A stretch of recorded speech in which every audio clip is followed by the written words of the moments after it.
刚刚发布的 vivo Y500今天来做快速上手内容，希望对您会有所帮助。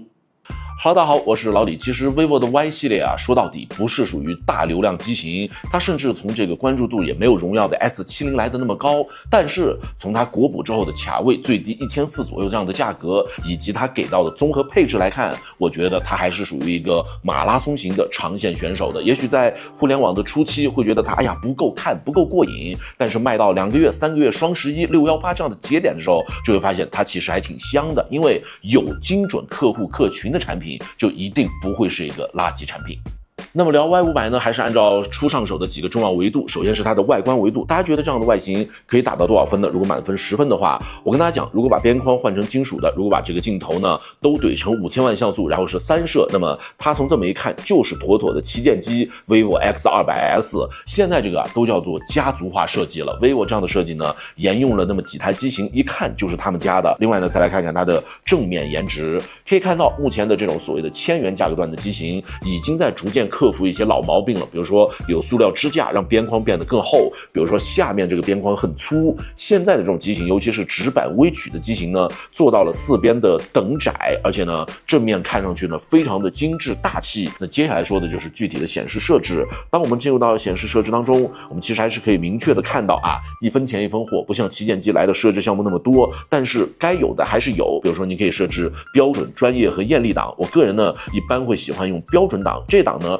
白色相对显示会更为纯，然后呢颜色也不会过于的浓，屏幕上这些红色、黄色、绿色、蓝色的大色块看上去颜色就比较清淡，显示比较自然。而这块屏如果说在低亮度来显示看呢，白色不会有那种大角度下明显偏红、偏蓝、偏绿的情况，说明它屏幕一致性调的还不错。在这个价格段上不是顶级屏幕，比如说它分辨率只有 1080P 加，但是在相对有限的资源下还是调出了一个不错的肉眼观感，看上去呢不是一个辣眼的屏幕。接下来跟大家聊聊我上手这很短的一段时间的一个使用感受。首先流畅度是确实没有大的问题的，我不太愿意用那种什么软件进入刷出进入刷出那种方法，其实是可以作假的，因为你可以剪辑嘛。我爱用什么方法来表示它的性能呢？那就是拍照，看看它 CPU GPU 的协调能力如何，来一刀不剪给大家看看，看看它是否跟手。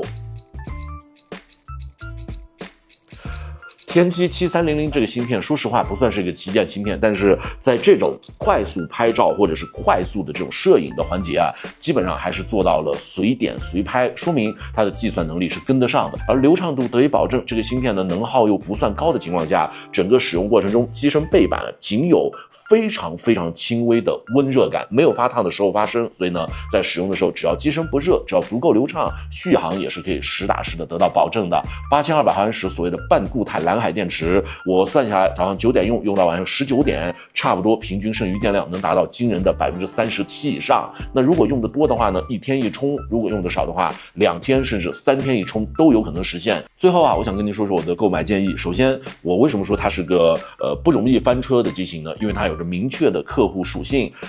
打开职业模式，不管你是快递小哥还是外卖小哥，屏幕可以提亮，信号可以变得更好， GPS 导航会更准，然后呢，在整个使用过程中铃声的音量会变得更大，你不容易错过抢单的时机。这是它的第一个客群，户外工作者。第二个客群就是耐摔耐用，这个机身有 IP68、IP69 还有 IP69 加，冷水、热水、流动水都可以防护，轻微的沙尘颗粒也能防护，摔带下面呢也不容易损坏。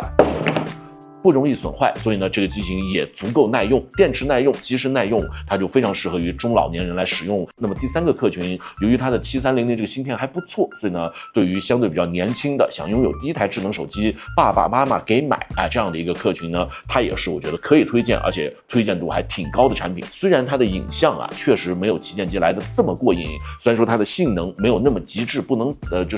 什么高画质畅玩游戏达不到那些，但是1400、1500、1600这样的价格段上，完成度不错的产品当然是值得推荐的。那么它的身测您想看吗？如果想看的话，留个言给我，后续一定做给您来看。关注老李的数码秒秒班，后续这样的快速上手您都能看到。